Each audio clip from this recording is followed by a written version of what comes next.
섬들아, 내 앞에 잠잠하라. 민족들아, 힘을 새롭게 하라. 가까이 나오라. 그리고 말하라. 우리가 서로 재판자리에 가까이 나아가자. 누가 동방에서 사람을 일깨워서 공의로 그를 불러 자기 발 앞에 이르게 하였느냐?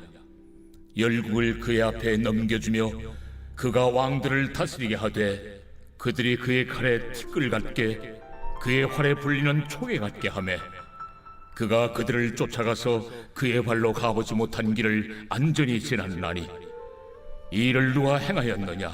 누가 이루었느냐? 누가 처음부터 만대를 불러내었느냐?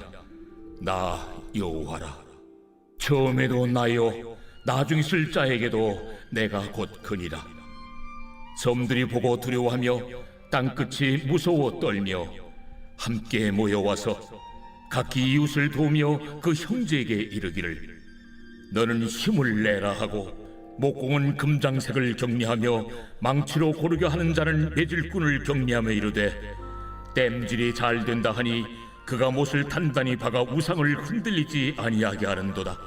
그러나 나의 종 너 이스라엘아, 내가 택한 야곱아, 나의 벗 아브라함의 자손아, 내가 땅 끝에서부터 너를 붙들며 땅 모퉁이에서부터 너를 부르고 내게 이르기를 너는 나의 종이라. 내가 너를 택하고 싫어하여 버리지 아니하였다 하였노라. 두려워하지 말라. 내가 너와 함께 함이라.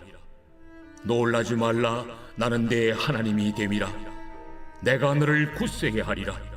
참으로 너를 도와주리라. 참으로 나의 의로운 오른손으로 너를 붙들리라. 보라, 내게 노하던 자들이 수치와 욕을 당할 것이요 너와 다투는 자들이 아무것도 아닌 것 같이 될 것이며 멸망할 것이라. 네가 찾아도 너와 싸우던 자들을 만나지 못할 것이요 너를 치는 자들은 아무것도 아닌 것 같고 험한 것 같이 되리니 이는 나 여호와 너의 하나님이 내 오른손을 붙들고 내게 이르기를 두려워하지 말라. 내가 너를 도우리라 할 것임이니라. 버러지 같은 너 야곱아, 너희 이스라엘 사람들아, 두려워하지 말라. 나 여호와가 말하노니 내가 너를 도울 것이라. 내 구속자는 이스라엘의 거룩한 이인이라. 보라, 내가 너를 이가 날카로운 새 타작기로 삼으리니 내가 산들을 쳐서 부스러기를 만들 것이며 작은 산들을 겨같이 만들 것이라. 내가 그들을 까부른즉 바람이 그들을 날리겠고 회오리 바람이 그들을 흩어버릴 것이로되 너는 여호와로 말미암아 즐거워하겠고 이스라엘의 거룩한 이로 말미암아 자랑하리라. 가련하고 가난한 자가 물을 구하되 물이 없어서 갈증으로 그들의 혀가 마를 때에 나 여호와가 그들에게 응답하겠고 나 이스라엘의 하나님이 그들을 버리지 아니할 것이라. 내가 헐벗은 산에 강을 내며 골짜기 가운데 샘이 나게 하며 광야가 못이 되게 하며 마른 땅이 샘 근원이 되게 할 것이며 내가 광야에는 백향목과 시띠나무와 화석류와 들감남나무를 심고 사막에는 잣나무와 소나무와 황양목을 함께 두리니 무리가 보고 여호와의 손이 지으신 바요 이스라엘의 거룩한 이가 이것을 창조하신 바인 줄 알며 함께 헤아리며 깨달으리라. 나 여호와가 말하노니 너희 우상들은 소송하라. 야곱의 왕이 말하노니 너희는 확실한 증거를 보이라. 장차 당할 일을 우리에게 진술하라. 또 이전 일이 어떠한 것도 알게 하라. 우리가 마음에 두고 그 결말을 알아보리라. 혹 앞으로 올 일을 듣게 하며 뒤에 올 일을 알게 하라. 그리하면 너희가 신들인 줄 우리가 알리라. 또 복을 내리든지 재난을 내리든지 하라. 우리가 함께 보고 놀라리라. 보라, 너희는 아무것도 아니며 너희 일은 허망하며 너희를 택한 자는 가증하니라. 내가 한 사람을 일으켜 북방에서 오게 하며 내 이름을 부르는 자를 해도는 곳에서 오게 하였나니 그가 이르러 고관들을 석혀같이 토기장이가 진흙을 밟음같이 하리니 누가 처음부터 이 일을 알게 하여 우리가 알았느냐? 누가 이전부터 알게 하여 우리가 옳다고 말하게 하였느냐? 알게 하는 자도 없고 들려주는 자도 없고 너희 말을 듣는 자도 없도다. 내가 비로소 시온에게 너희는 이제 그들을 보라 하였노라. 내가 기쁜 소식을 전할 자를 예루살렘에 주리라. 내가 본즉 한 사람도 없으며 내가 물어도 그들 가운데 한 말도 대답할 조언자가 없도다. 보라, 그들은 다 헛되며 그들의 행사는 허무하며 그들이 부어 만든 우상들은 바람이요 공허한 것뿐이니라. 새벽 영성 기도 시간입니다. 오늘은 이사야 41장의 말씀을 함께 나누겠습니다. 우리는 어제 이사야 40장의 말씀을 통해서 주님께서 오실 길, 여호와의 길, 하나님의 대로를 예비해야 함을 살펴봤습니다. 이것을 보며 주님께서 이스라엘을 버리지 않으시고 바벨론에서 함께 해주셨음에 대해서도 살펴봤습니다. 오늘 이사야 41장의 말씀도 연속성에 있는 말씀입니다. 오늘 말씀 가운데도 우리들이 잘 아는 성경 구절이 있습니다. 바로 10절의 말씀입니다. 두려워하지 말라, 내가 너와 함께함이라. 놀라지 말라, 나는 내 하나님이 됨이라. 내가 너를 굳세게 하리라. 참으로 너를 도와주리라. 참으로 나의 의로운 오른손으로 너를 붙들리라 라고 말씀하십니다.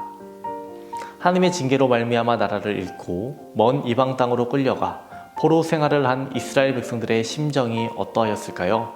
그들은 아마도 자신들이 버림을 받은 것처럼 느꼈을 것입니다. 그리고 이처럼 하나님으로부터 버림받았다는 생각은 그들로 현재의 상황에 대하여 비관하며 절망과 낙담에 빠지게 하였을 겁니다. 그런데 하나님은 그처럼 두려움에 사로잡혀 있는 이스라엘 백성들을 향하여 말씀하셨습니다.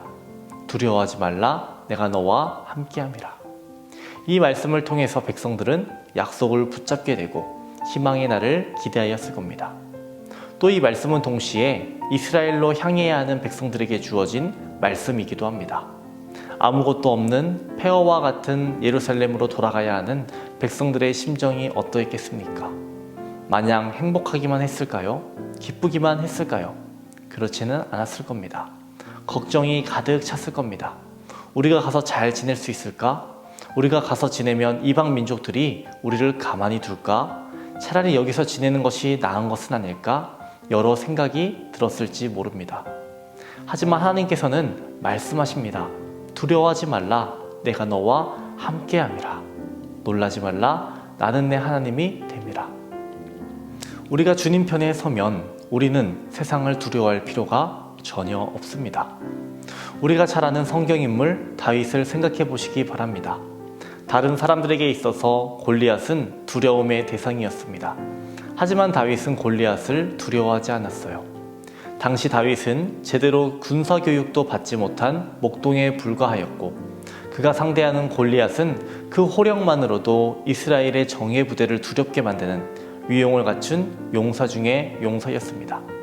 그러나 다윗은 결코 골리앗의 키와 그가 지닌 무기, 그의 명성에 주눅들지 않았어요. 그는 함께 하시는 하나님을 보았고 교만한 골리앗을 보았습니다. 그는 하나님을 의지하였고 그로 인해서 승리할 수 있었습니다. 다윗의 용기와 그의 승리는 다른 어떤 것도 아닌 하나님의 함께하심, 하나님의 권능과 능력에 기초한 것이었습니다. 성도 여러분, 오늘날에도 하나님은 이러한 권능과 능력을 하나님을 경외하는 모든 성도들에게 베풀어 주십니다. 이와 관련해 마태복음 28장 18절에서 20절을 보면 주님께서는 하늘과 땅의 모든 권세를 당신의 손에 쥐고 계심을 선언하시며 내가 세상 끝날까지 너희와 항상 함께 하겠다라고 말씀하셨습니다. 또 히브리서 13장 5절을 보면 하나님은 내가 과연 너희를 버리지 아니하고 과연 너희를 떠나지 아니하겠다라고 말씀하십니다. 오늘 말씀 17절 18절을 보겠습니다.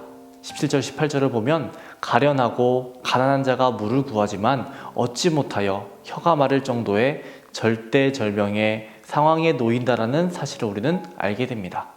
그러나 하나님이 그들을 버리지 않고 응답하심으로 헐벗은 산, 골짜기, 광야, 마른 땅에 강을 내고 샘이 나게 하고 못이 되게 하며 샘 근원이 되게 할 것이라고 말씀하십니다. 여기서 가련하고 가난한 자는 문자적으로 보면 물질적으로 궁핍할 뿐 아니라 세상의 모든 권력으로부터 소외된 삶을 사는 연약한 자들을 의미합니다. 이는 바벨론 포로로 끌려가 살아가는 백성들을 의미하기도 하고요. 또 예루살렘으로 돌아와 새롭게 시작해야 하는 어려움에 있는 백성들의 상황을 의미하기도 합니다. 그들은 물이 없어서 갈증으로 말미암아 혀가 마를 정도로 고통을 당하였습니다. 그들은 마치 헐벗은 산이나 사막의 한가운데 있는 것과 같았습니다. 하나님은 지금 이러한 이스라엘 백성들에게 풍성한 물의 공급을 약속하고 계신 것입니다. 함께 하시겠다라고 말씀하시는 것입니다. 오늘 이사야 41장 말씀 살펴보았습니다. 두려워하지 말라라고 말씀하십니다. 함께 하시겠다라고 말씀하십니다. 의로운 손으로 붙드시겠다라고 말씀하십니다. 능력의 주님, 약속의 주님과 오늘 하루도 함께 하시기를 주님의 이름으로 축원드립니다. 오늘은 화요일입니다. 화요일 공동기도 제목은 코로나 종식을 위한 기도입니다. 먼저는 예배와 일상의 회복을 위해서 기도해 주시고 코로나로부터 성도들의 건강을 지켜달라고 기도해 주시기 바랍니다. 기도하겠습니다. 임마누엘 우리와 함께 하시는 주님, 주님께서 주의 손으로 우리를 굳세게 하신다라고 말씀하셨사오니 세상을 이길 힘과 능력을 주옵소서. 걱정과 두려움 모두 내려놓게 하시고 주님이 주시는 평안함 갖게 하여 주시옵소서. 오늘은 코로나 종식을 위해 기도합니다. 우리들의 일상이, 우리들의 예배가 회복되게 하여 주시옵소서. 코로나로부터 모든 성도들을 보호하여 주시고 코로나로 인해 고통받는 성도들 치료하여 주옵소서. 주님의 교회와 성도들의 가정과 사업장이 코로나로 인해서 어려움 당하지 않도록 주님 보살펴 주옵소서. 주님께서 세워주신 우리 교회를 통하여 복음이 선포되게 하시고 담임 목사님의 사역 가운데 항상 함께하여 주옵소서. 성령의 역사를 더하여 주시옵고 진리의 말씀이 선포될 때마다 회복과 치유의 역사를 허락하여 주옵소서. 박재성 권사님, 김정수 집사님, 오유미 성도님, 박서연 청년에게 힘과 능력을 더하여 주시고 용기를 잃지 않게 하여 주시옵소서. 주의 손으로 안수하여 주셔서 질병이 깨끗이 낫게 하시고 속히 회복되게 하여 주시옵소서. 공황장애로 불면증으로 고통받는 모든 이들의 질병을 치유하여 주옵소서. 연로하신 장로님, 권사님들의 건강을 지켜주시고 견고한 믿음과 마음의 평강과 기쁨을 허락하여 주시옵소서. 오늘 하루도 우리와 함께 하실 줄 믿습니다. 감사드리며 예수님 이름으로 기도합니다. 아멘.